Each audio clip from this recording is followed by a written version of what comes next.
بسم اللہ الرحمن الرحیم اللہم صلی اللہ سیدنا محمد و آلہ و اطراتہ بیعدد کل معلوم اللہ کا استغفر اللہ لا الہ الا الا هو الحی القیوم و اتوب الیہ یا حی و یا قیوم۔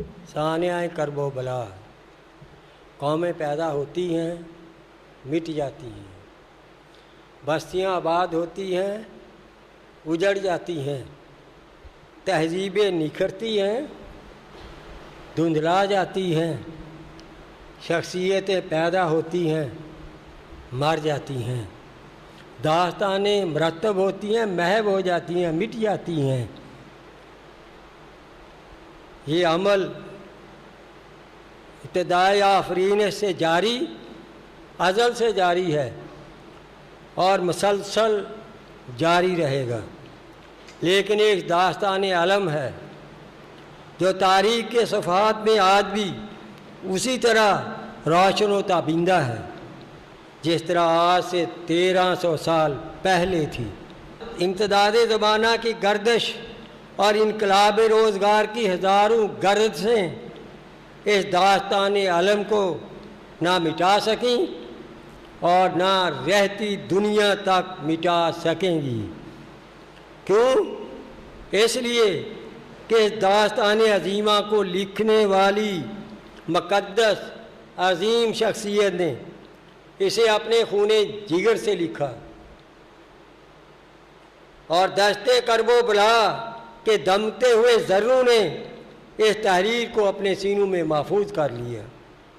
تاریخی عالم کے صفحات اس داستان عظیم نظیر پیش کرنے سے قاصر ہیں، پیش نہیں کر سکتے۔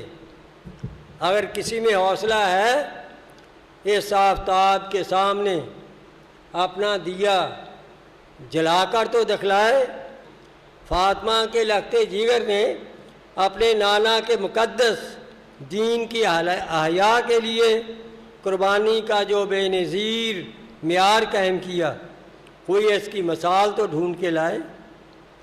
قتیل جادہ حق و صداقت نے کمال صبر و استقامت سے ان آزمائشوں کو طے کیا جو اللہ رب العزت نے ابدی پیغام میں متعین کی اور بیان فرمائیں۔ وَلَنَبْلُوَنَّكُمْ بِشَيْءٍ مِّنَ الْخَوْفِ وَالْجُوعِ وَنَقْصٍ مِّنَ الْأَمْوَالِ وَالْأَنفُسِ وَالثَّمَرَاتِ وَبَشِّرِ الصَّابِرِينَ الَّذِينَ إِذَا أَصَابَتْهُم مُّصِیبَةٌ قَالُوا إِنَّا لِلَّهِ وَإِنَّا إِلَيْهِ رَاجِعُونَ۔ اللہ تعالیٰ تمہیں آزمائشوں میں ڈالے گا، وہ حالت خوف و ہراس، بھوک اور پیاس، نقصان جان و مال اور ہلاکت اولاد و اقارب میں مبتلا کر کے تمہارے صبر و استقامت کو آزمائے گا۔ پس اللہ کی طرف سے بشارت ہے، خوشخبری ہے ان لوگوں کے لیے جن کے ثبات و استقامت کا یہ حال ہے کہ جب مصائب میں مبتلا ہوتے ہیں تو اپنے تمام معاملات یہ کہہ کر اپنے اللہ کے حوالے کر دیتے ہیں، انا للہ و انا الیہ راجعون۔ آئیے اب ذرا میدان کربلا کی طرف دیکھتے ہیں۔ کیا شہزادہ نے قرآن میں ان آیات کی تفسیر کس حسن انداز سے اور عملی نمونے سے پیش کی۔ خوف و ہراس کا یہ عالم ہے کہ حد نظر تک پھیلے ریگزاروں میں خاندان رسالت کا یہ مختصر سا مقدس عظیم قافلہ درندہ صفر حیوانوں میں گھرا ہوا ہے۔ سورج کی شعاعیں پڑتی ہیں تو زمین کے ذرے شرارے بن جاتے ہیں، دشمن کے نیزوں اور بھالوں کی چمک سے آنکھیں چدھیائی جاتی ہیں، بے نیام تلواریں اس مقدس قافلہ پر کوندی پڑتی ہیں، ہر نظر صفاق اور ہاں گستاخ اور بے باک دکھائی دیتی ہے۔ شار کے اس طوفان بدتمیزی میں بے تمیزی میں کسی ایک کی زبان سے بھی خیر اور مروت کی آواز نہیں نکلتی، کوئی خیر و مروت کا لفظ نہیں نکلتا۔ رات کی تاریکی شریر لشکر کے گھوڑوں کی ہنہناہٹ سے اور بھی خوفناک بن جاتی ہے۔ سلامتی کے تمام دروازے بند ہیں، لیکن اس حال میں بھی کوئی پاک سر ہے، کوئی مقدس سر ہے، کوئی عظیم انسان ہے جو اپنے اللہ کے حضور میں جھکے ہوئے اللہ کا ذکر کر رہے ہیں، اللہ کی تسبیح کر رہے ہیں، اللہ کی پاکی بیان کر رہے ہیں۔ بھوک اور پیاس کا یہ عالم ہے کہ فرات کے کنارے گھوڑوں اور گدھوں کے لیے تو آزاد اور کشادہ ہیں، لیکن دوش رسول کا سوار، جوانان جنت کا سردار، مسافر کرب و بلا، مظلوم نینوا اپنے قبیلے کے ساتھ پانی کے ایک ایک قطرے سے محروم ہے۔ اہل بیت کے خیموں سے آلاتش پیاس پیاس کی آوازیں بلند ہو رہی ہیں۔ ننھے بچے پیاس کی شدت سے نڈھال ہوئے جا رہے ہیں، لیکن حکم ہے کہ حسین اور اس کے اہل بیت تک فرات کا پانی کا ایک گھونٹ تک نہ پہنچنے پائے۔ وہ دیکھو عباس علمبردار مشکیزہ کندھے پر ڈالے کہ جرت و مردی سے لڑتے بھیڑتے نہر کے کنارے پہنچ گئے ہیں کہ پیاسوں کا بلکنا دیکھا نہیں جاتا۔ مشکیزہ بھر لیا، کیونکہ خود بھی پیاسے تھے، چاہ کے پیاس بجھا لیں۔ چلو میں بھر کر پانی بھرا، بھرنے کے بعد اسے اچھال کر پھینک دیا۔ ہاں، وفاداری اور رفاقت کی پاسداری پیاس کی شدت پر غالب آ گئی۔ حسین پیاسے ہیں، ان کے بچے پیاسے ہیں، پردہ نشین بیویاں پیاسی ہیں، سکینہ پیاسی ہے، بیمار عابد پیاسا ہے، زہرائے ثانی جناب زینب کے لختے جگر آن اور محمد پیاسے ہیں۔ ایسے میں عباس کے حلق سے پانی کا یہ چلو کیسے اتر سکتا تھا؟ حق وفا نے انہیں پانی پینے سے روک دیا اور پھر اس چلو کو بھر کر اچھال کر پھینک دیا۔ مشکیزہ سنبھالے پانی کا، علم تھامے خیمہ گاہ سادات کی طرف روانہ ہو گئے۔ دشمن نے یلغار کی، حملہ کر دیا، گھمسان کا رن پڑ گیا، جنگ ہو گئی، بڑی گھمسان کی لڑائی ہونے لگی۔ وہ دیکھو عباس کا دایاں بازو کٹ گیا، وہ دور جا گرا۔ لیجئے حضرت عباس کا دوسرا بازو بھی کٹ گیا، وہ دونوں بازو سے محروم ہو گئے۔ مشکیزہ تیروں سے چھلنی ہو گیا، منہ میں تھاما ہوا علم جھنڈا گرے جا رہا ہے۔ اس سے پہلے کہ حسین بھائی کی مدد کو پہنچیں، صدق و صفا کا یہ پیکر حق رفاقت ادا کر کے اپنے خالق حقیقی کے پاس جا پہنچا ہے۔ خیموں سے اب بھی تسبیح تحلیل کی صدائیں آ رہی ہیں۔ اہل بیت سادات کے گھرانے والے ابھی بھی خیموں میں اللہ کا ذکر کر رہے ہیں، اللہ کی تسبیح کر رہے ہیں، ذکر الہی کی مجلس لگائے ہوئے ہیں۔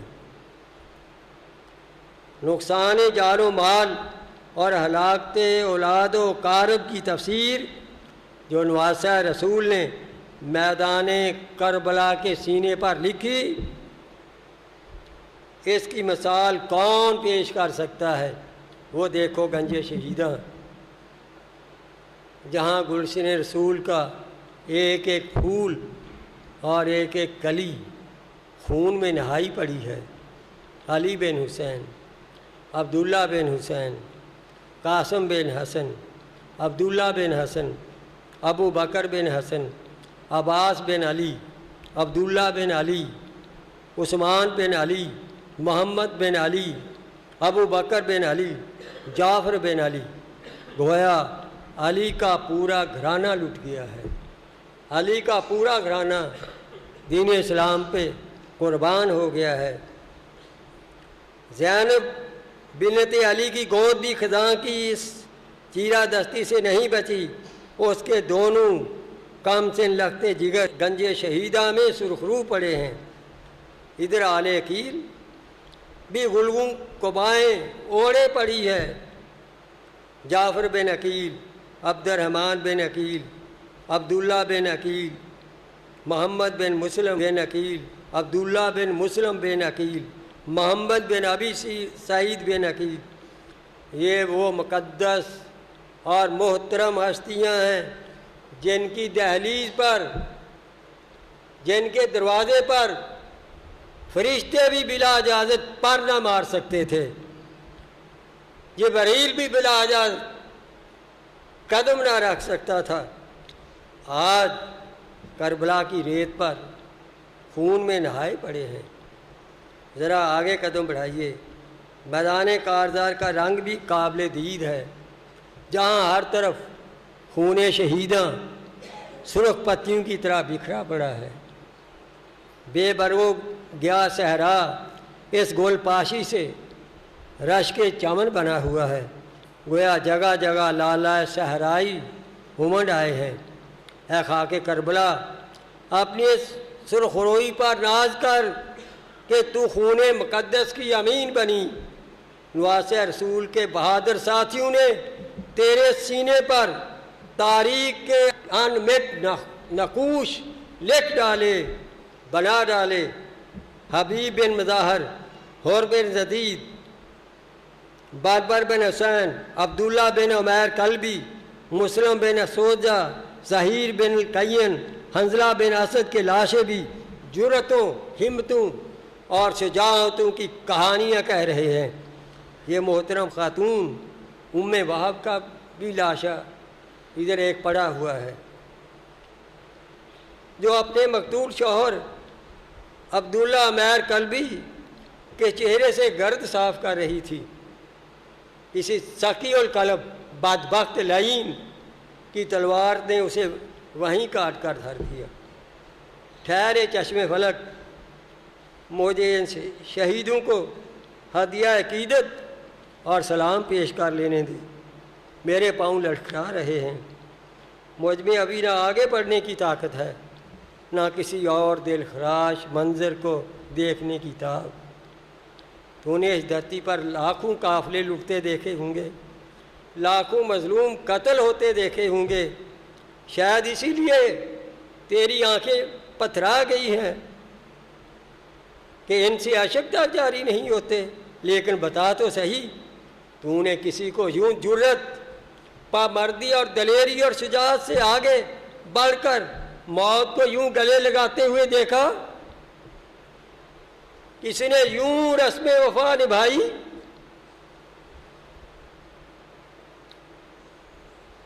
بتا تو صحیح، یوں حق رفاقت ادا کیا؟ کسی نے یوں بے سر و سبانی میں بھوک اور پیاس کی شدت کے باوجود ایسی جرت کا مظاہرہ کیا؟ ادھر گنتی کے چند نفوس اور ادھر ہزاروں کا لشکر۔ اے شہیدو، میں تمہاری عظمت کو سلام کن الفاظ میں پیش کروں؟ میں تمہیں عقیدت کے پھول کن الفاظ میں پیش کروں؟ میرے پاس نہ وہ الفاظ ہیں، نہ زبان کو یارا۔ میں تمہاری غیرت و حمیت کو کس انداز میں خراج تحسین پیش کروں؟ تاریخ کی زبان میں ایسے کوئی الفاظ نہیں ملتے جو کہ ان کی عظمت کو خراج تحسین پیش کرنے کے لیے کہیں جا سکے۔ تم نے اللہ کے دین اور رسول اللہ صلی اللہ علیہ وسلم کے ناموس پر جس طرح پروانہ وار اپنی جانیں نثار کی ہیں، اس کا اجر اللہ کے سوا تمہیں اور کون دے سکتا ہے؟ اور اس کی قدر جناب رسول اللہ صلی اللہ علیہ وسلم کے سوا اور کون جان سکتا ہے؟ آواز آئی، یہیں مت ٹھہر جا، سینے کو تھام کر ذرا آگے قدم بڑھا، وہ دیکھ دور ایک لاشا پڑا ہے، سب سے الگ تھلگ، اسے پہچاننے کی کوشش کر، مگر اس کا سر تن سے کاٹ لیا گیا ہے اور لاشے کو گھوڑوں کی ٹاپوں سے رون ڈالا گیا ہے کہ پہچان مشکل ہے۔ ہڈیاں پسلیاں ٹوٹ ٹوٹ کر خمیدہ ہو چکی ہیں، جسم سے لباس تک نوچ کر تپتی ہوئی سلگتی ہوئی ریت پر برہنہ ڈال دیا گیا ہے۔ لیکن دیکھو، اس تمام تر برہنگی کے باوجود لاشے سے ایک عظمت پھوٹی پڑتی ہے۔ یہ وہ باوقار لاشا یقیناً کسی شہزادے کا ہے، سردار کا ہے۔ سنو سنو، یہ کیسی آواز ہے جو صحراؤں کی وسطوں کو چیرتی ہوئی خلاؤں میں ابھر رہی ہے، جس میں کربلا کی فضاؤں میں ارتعاش پیدا کر دیا ہے۔ پرندے ٹھہر گئے ہیں، ہوائیں ساکن ہو گئی ہیں، دھوپ کی رنگت زرد پڑ گئی ہے۔ تو غور سے سنو اور اس کے ایک ایک لفظ کو ذہن نشین کر لو، اپنے ذہنوں میں محفوظ کر لو کہ مستقبل کا مورخ ان الفاظ سے تاریخ کو کچھ نئے عنوان دے گا، تاریخ کو کوئی نئی سرخیاں دے گا۔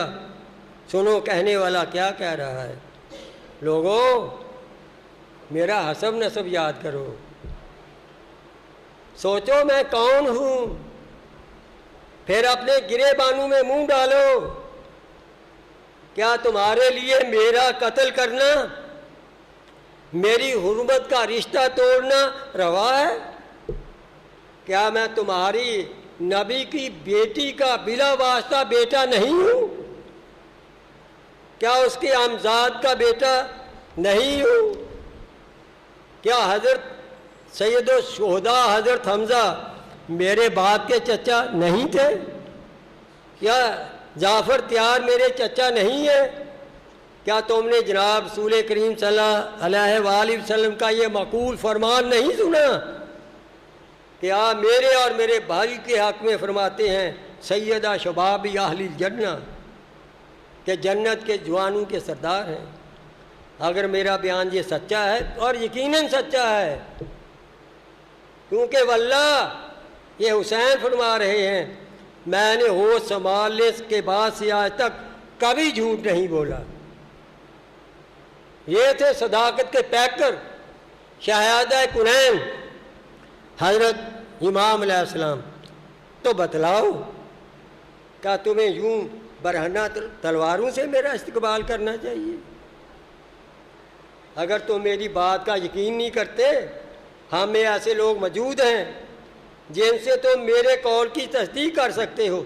جابر بن عبداللہ انصاری سے پوچھ لو، ابو سعید خدری سے پوچھو، زید بن ارقم سے پوچھو، انس بن مالک سے پوچھو، وہ تمہیں بتائیں گے کہ انہوں نے میرے اور میرے بھائی کے بارے میں جناب رسول کریم صلی اللہ علیہ وسلم کو یہ فرماتے سنا ہے یا نہیں؟ کیا یہ بات بھی تمہیں میرا خون بہانے سے نہیں روک سکتی؟ واللہ اس وقت روئے زمین پر بجوز میرے کسی نبی کی بیٹی کا بیٹا موجود نہیں ہے۔ میں تمہارے نبی کا بلا واسطہ نواسا ہوں۔ مجھے کس لیے ہلاک کرنا چاہتے ہو؟ کیا میں نے کسی کی جان لی ہے؟ کسی کا خون بہایا ہے؟ کسی کا مال چھینا ہے؟ کہو کیا بات ہے، آخر میرا قصور کیا ہے؟ یہ تو شہزادہ کونین کی آواز ہے، یہ تو مظلوم کربلا مولا حسین علیہ السلام کا لاشا ہے، وہ حسین جو بنت رسول فاطمہ بطول کا لخت جگر ہے، جس کا باپ علی المرتضیٰ، جس کا بھائی حسن مجتبیٰ، جس کا نانا محمد مصطفیٰ، جو پیدا ہوا تو جناب رسول کریم صلی اللہ علیہ وسلم نے منہ میں اپنی زبان ڈال کر رسالت و امامت کا تاجدار بنا دیا۔ ہاں وہی حسین جو کبھی رسول اللہ صلی اللہ علیہ وسلم کے کندھے پر سواری کیا کرتا تھا، ہاں وہی حسین جو نبی کریم صلی اللہ علیہ وسلم کی گود میں استراحت فرمایا کرتا، سو جایا کرتا تھا، میرے آقا کے سینے پر لیٹنے والا، کھیلنے والا حسین، اس بے دردی سے قتل کر دیا گیا۔ اس کی کوئی بھی دلیل ان شکی القلب لائن انسانوں کو اس ظلم سے نہ روک سکی۔ وہ سر اقدس جو شبیہ مصطفیٰ تھا، مصطفیٰ کے ساتھ ملتا تھا، آپ صلی اللہ علیہ وسلم کے وصال کے بعد جب بھی کوئی کسی دوسرے ملک سے قافلہ آتا، وہ صحابہ سے سوال کرتا کہ بتاؤ حضور نبی کریم صلی اللہ علیہ وسلم کا حلیہ مبارک کیا تھا، وہ کیسے تھے؟ صحابہ حسن کو بلاتے اور حسین علیہ السلام کو بلاتے، دونوں کو کھڑا کرتے، فرمایا سر سے لے کر سینے تک حسن کو دیکھ لو، سینے سے لے کر پاؤں تک حسین کو دیکھ لو، گویا تم نے محمد کو دیکھ لیا۔ یہ تھی ان کا شکل و صورت۔ وہ سر اقدس جو شبیہ مصطفیٰ تھا، وہ روح مطہر جو بوسہ گاہ رسول تھا، سنان ابن انس کے نیزے پر بلند ہے، بعد سنان ابن سعد کے خیمے کے باہر رقص کر رہا ہے، ناچ رہا ہے، میرے اونٹوں کو سونے چاندی سے لاد دو، اسی لیے انہوں نے یہ ظلم کیا۔ ہرس اندھا کر دیتا ہے، کیا مقصد تھا اس کا؟ یہی، میرے اونٹوں کو چاندی سونے سے لاد دو، میں نے ایک عظیم بادشاہ کو قتل کیا ہے۔ وہ بادشاہ جو اپنے ماں باپ کی طرف سے بہترین خلق اور نسل میں سب سے بہتر تھا، اتنے بڑے شہنشاہ کو قتل کرنے کا انعام بھی تو اتنا بڑا ہونا چاہیے۔ اے قاجر رفتار عثمان، یہ سب کچھ کیا ہے؟ یہ سب کچھ کیوں ہے؟ میرے سوال کا جواب دے۔ تو نے نواسہ رسول کو یوں بے دردی سے قتل ہوتے دیکھا اور خاموش رہا؟ تو ان ظالم کا ٹوٹ کر کیوں نہ گر پڑا؟ تیرے دامن میں پلنے والی بجلیاں کیا ہوئیں؟ کیوں نہ انہوں نے صفات درندہ صفت انسانوں کے لشکر کو جلا کر خاک کر ڈالا؟ اے سانگلاخ زمین، تیری پیٹھ پر کیسا بھیانک خطرناک کھیل کھیلا گیا اور تو ساکن رہی؟ تو اس سے زلزلے کیوں نہ پھوٹے؟ تو نے اپنے دامن کو جھٹک کر ان ننگے انسانیت صفاق انسانوں کو کیوں نہ اپنے اندر دبوچ لیا؟ کیوں نہ تیرا سینہ سخت ہوا کہ ننگے انسانیت صفاقوں سے تو اپنے آپ کو پاک کر لیتی؟ یہ تیری گہرائیوں میں ڈوب کر ہمیشہ کے لیے ختم و ہلاک ہو جاتے۔ بادلو، کیا تمہارے سوتے خشک ہو گئے تھے؟ تم سے کربلا کے پیاسوں کا مداوا نہ ہو سکا؟ تم نے پانی کے طوفان کیوں نہ الٹ دیے کہ بدبخت صفا کو بہا لے جاتے؟ ہواؤ، تمہارے وہ تند و تیز طوفان کہاں گئے جس کی ایک جھلک تم نے جنگ احزاب کے موقع پر دکھائی تھی؟ کیوں نہ اب بھی تم نے ادائے حق کے خیموں کو تلپٹ کر دیا؟ کیوں نہ ان میں آگ لگا دی؟ کیوں نہ ان کی آنکھوں کو خاک آلود کر کے بینائی سے محروم کر دیا؟ بتاؤ، افلاک کے نیچے اس سے بڑا بھی ظلم کی ہو سکتا ہے؟ بتاؤ، تو خدائے ذوالجلال کو کیا جواب دو گے؟ لا الہ الا اللہ محمد رسول اللہ کہنے والوں، رسول کریم صلی اللہ علیہ وسلم کے اہل بیت کو، اولاد کو، بیٹوں کو خاک و خون میں تڑپا کر کس کی تحسین کا سامان کر رہے ہو؟ اپنے نبی کی بیٹیوں کو، عفیفہ بیویوں کو بے آبرو کر کے نبی کے کن احسانات کا بدلہ چکا رہے ہو؟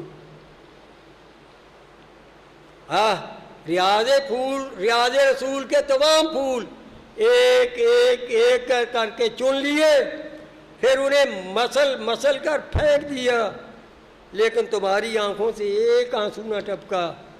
تمہارے ضمیر تمہیں ایک بار بھی شرمندہ نہ کیا، اور تم بڑھ کر محسن انسانیت کے اہل بیت کے خیمے لوٹتے رہے۔ بتاؤ تم رسول اللہ صلی اللہ علیہ وسلم کو کیا جواب دو گے؟ اے فرزند رسول، میں تیرا پرسہ کسے دوں؟ میں اس نے ناقدری کا شکوہ کس سے کہوں؟